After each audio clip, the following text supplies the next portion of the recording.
Good morning, sisters and brother. We're so happy to have you here this morning. And we're going to be talking about fermenting foods and how to create fermented foods in a few easy steps. Fermented foods are fresh, raw, beautiful, crisp, and delicious. Lacto fermentation process is one of the oldest in the world. And it's one of the easiest as well. All you need is a canning jar. Here's a canning jar. And veggies, a brine.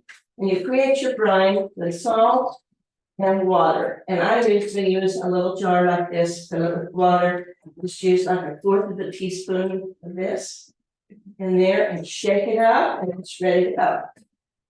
And then you need a weight to weight your food down below the brine.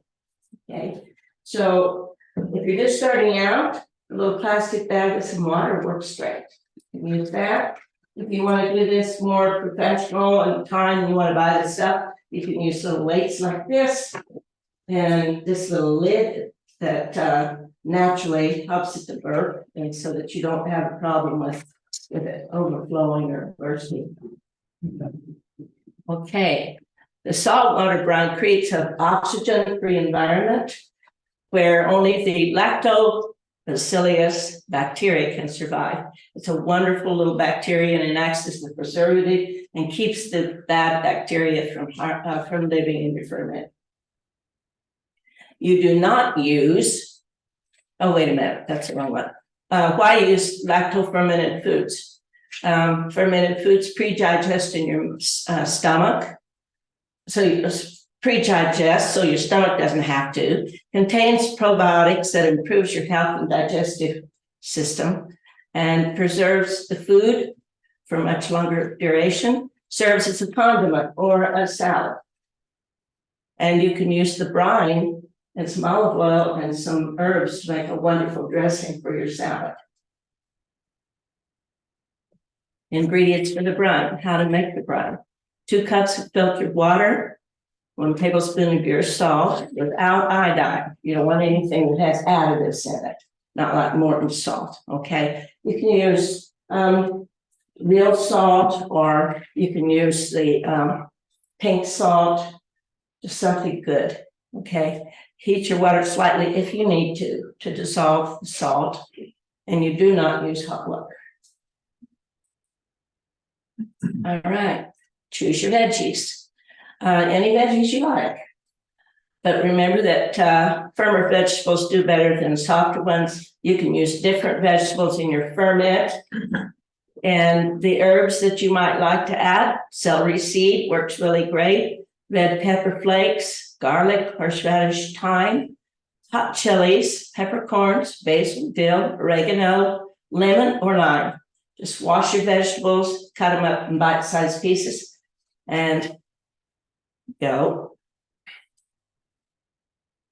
Pour your vegetables, pack your vegetables into a clean jar, pressing them down with your fist. And then you're going to pour your brine that you've created over the top. And you leave a little headspace. And if they have air bubbles, you can use a knife to kind of get the air bubbles out. Then you're going to place a weight over the vegetables. And like I showed you a minute ago, you've got the little bag here where you can use this kind of weight. You want to keep the vegetables down below the brine. And then you cover the top of the jar. I just use a small cloth to hold it on. Like something like this with a rubber band. And then you place your jar onto the cabinet or in a dark closet, excuse me, for 4 days. Then after you take it out, you're going to take this bag out and take the top off and just put a lid on it, stick it in the cabinet, and it will keep for months in the cabinet. I sometimes like to use a piece of parchment paper over the top after I've taken everything out to keep mold from growing on the top. If mold grows on the top, just scrape it off, unless it's really ugly, like black mold or something like that. You don't want to eat it. But I've only had one time that I've ever had to throw anything out. Okay. And you'll love your vegetables. And that completes this presentation. Any questions? Wow, that's awesome. Okay, all right, that's it. Thank you. Sister Hovey, that black lid that you showed us, what's that for? Well, instead of using a cloth over the top, you can put this on. And it's really cool. I like these a lot because they've got this little circle here that has 31 on it. And so if you put it in on a certain date and you want 4 days later, you just move this little thing around to the date you want to take it out. And it will remind you it's being stubborn right now. But at any rate, it moves and you can move it around where you want it. And then you can just look at it and tell what day, oh yeah, I need to take that out today. Okay, so. And that's available Online. Yeah, yeah. And there are other kinds of tops too that you can buy, but I like this one the best. Okay, so nothing else with that, you don't need to put the cloth underneath it, it's just takes care of everything. Yeah, this takes care of, you still want to probably put your vegetables in away. Okay. Yeah, but you just put this on and it takes the air bubbles out of the, as it ferments. The first day you'll not see anything. Second day, you'll start seeing little bubbles coming up. That means it's working. But if you use your cheesecloth and elastic, you don't need that little black lid. No, you don't have to. You don't want to close jar. Don't do a lid on a jar where you're fermenting. Yeah, okay. So this is an either or, kind of thing, different things you can use. Also, there's a lot of YouTube videos on, if you want to go in and look for fermented vegetables online, you can find how different people do things. And if you choose to do it a different way, fine. I'm just introducing you to the way that I do it. Okay. Do you have a handout with the ingredient, the recipes? And We do have a handout, and she's gonna make us some handouts when we get through. Because I wasn't.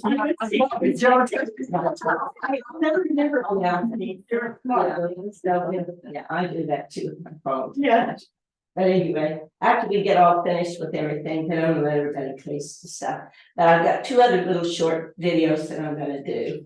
So the next one, let's see, let me move my stuff around. Yeah, the next one.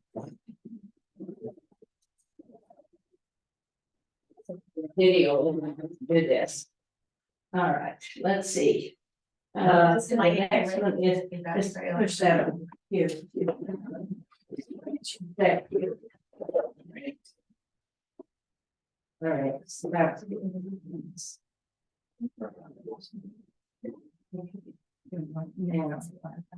The next one is the storage. Refrigerator storage, okay. Refrigerator storage, yeah. Okay. Alrighty.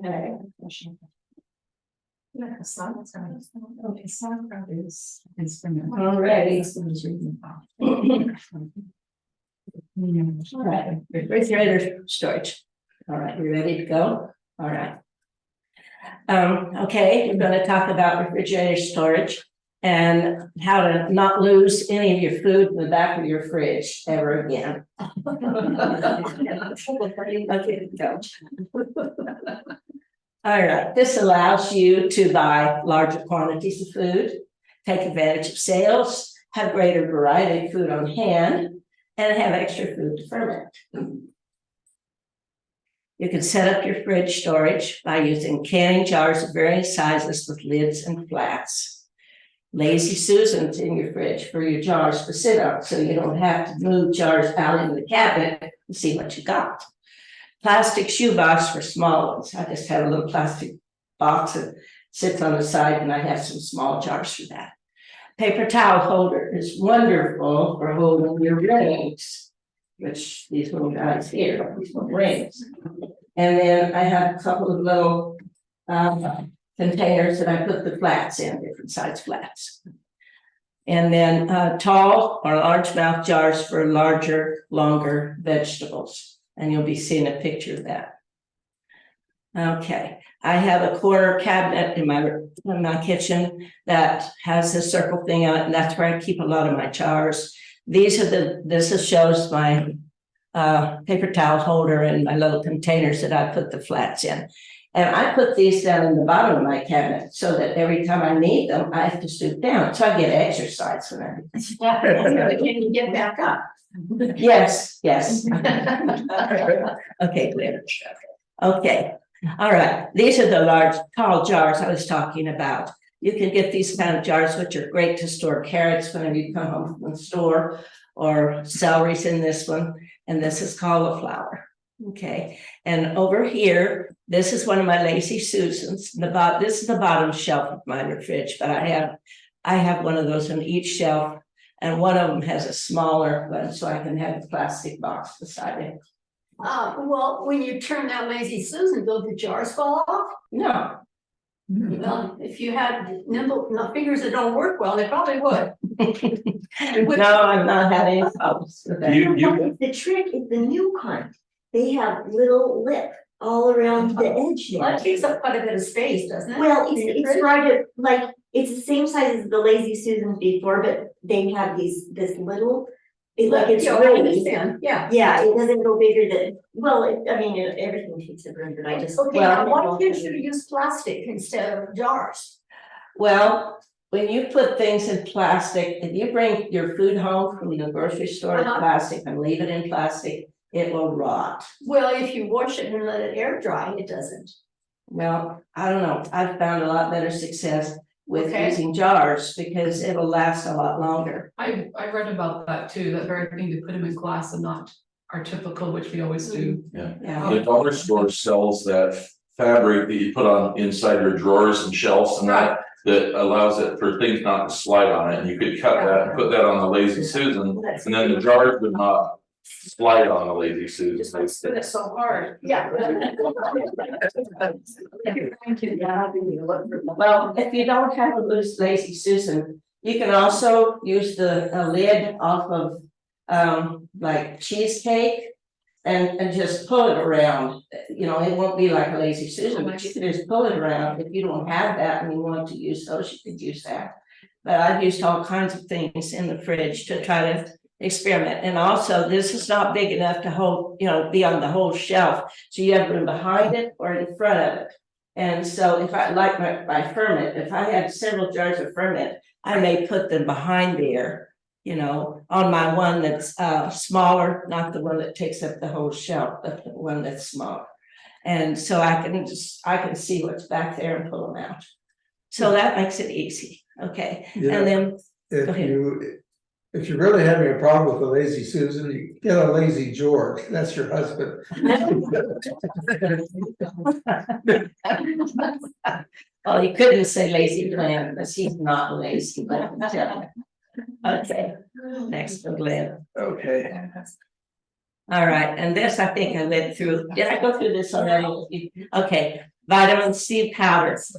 This is wonderful for preserving your food. When I come home from the grocery store, I usually take an hour or two to get my food all ready to go into jars. And if you put a fourth of a teaspoon of this granules into 2 cups of water, just pour it over your vegetables, shake it around, pour it off the vegetables. It will preserve them for 2 to 4 weeks. So you can keep your vegetables a lot longer without them going bad. And you can also. Is that in the jars? Yeah, I put them in the jar, put my food into the jars. But this isn't the fermented jars. No, this is a different presentation. This is not about fermenting.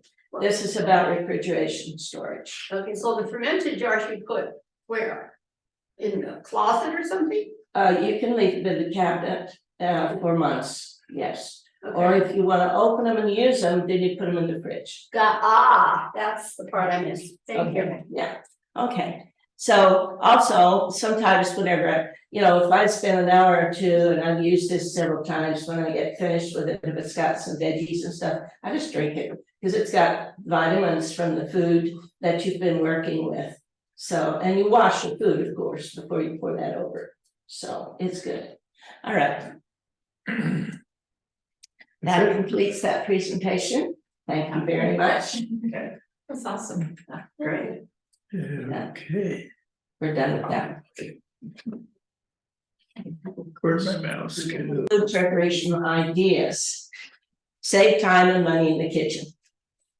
We had a question over here. Oh, sure. Sorry, okay, so this last one, when you put those vegetables and fruits and things in the jars, in the glass jars, do you dry them thoroughly before putting them in, or just, okay, so they can still be a little wet? And then your paper towel holder was really kind of clever, you had extra things off, how did you do that? Well, that's when I bought that way. It just has it already Yeah. there, okay, I thought Yeah. maybe there was a special way to do it, No, okay. you can look for those, but then one I had to bring in, the other had links all over it. So just have it already with it, okay, thank you, I was just curious. No, and you go look at the uses for those paper towel holders, I saw one where they nail them to your wall, your closet, and you hang up wreaths. You put them on the side and you can see you can hang the wreaths. Like that. Oh, that's a good idea. Yeah, so I thought that was really cool. And that's better. So, yeah, Google that one, you'll find a whole bunch of ideas, I'm sure, on YouTube University or.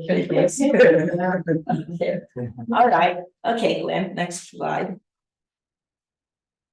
Okay, vitamin C preserves food, we talked about that already. Easy ways to cook corn on the cob, you're gonna love this one. Hard boiled eggs, easy to peel method, you're gonna like that one too. And making cauliflower and broccoli slaw. How many of you have seen in the stores now, they're selling strings of broccoli that you can, yeah, well, they're just using what I'm talking about here. Okay, next one. We already did this, go ahead. All right, no shucking of corn or dealing with silks. All right, you take your corn, just it's in the microwave. All right, just a shuck thin corn, just like you break it off the stalk. And you put it in the microwave for 3 minutes.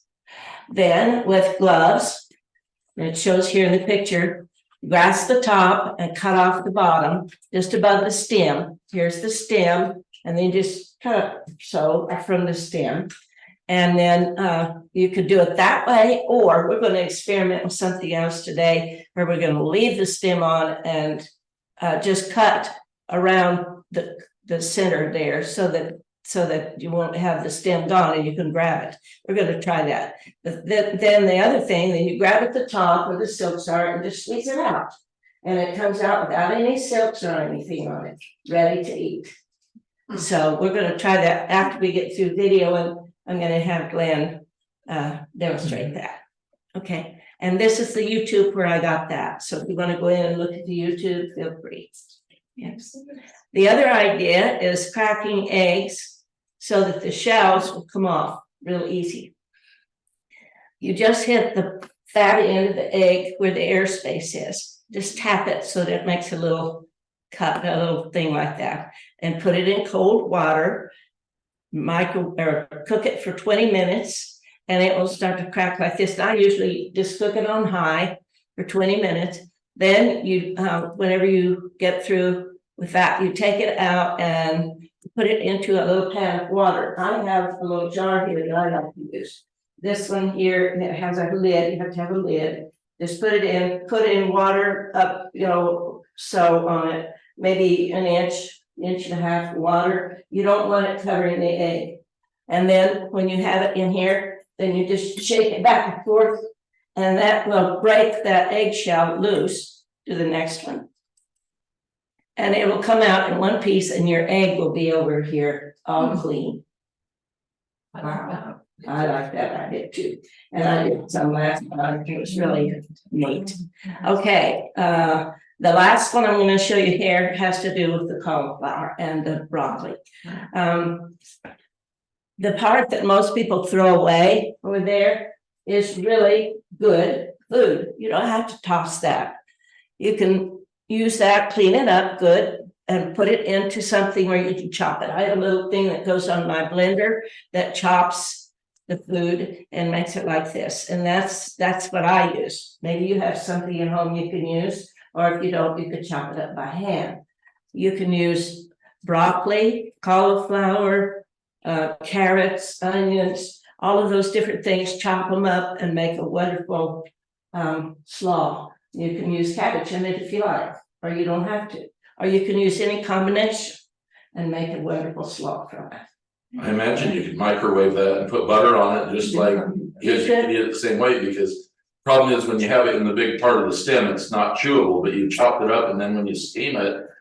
You Yeah. could eat it with butter on it. You can cook it. I sometimes throw some in soups. You know, if I Yeah. have some extra, I'll throw it in soups or use it different ways, however you like to use it. But anyway, that's a way to save money by not having to throw out some of the stuff that's in your food that you bring home from the grocery store. You paid for that. Okay, Yeah. that completes that. Remember, you could be the healthiest ward in the state here. No reason to do house calls. Thank you so much for watching. You wanna do the corn thing now?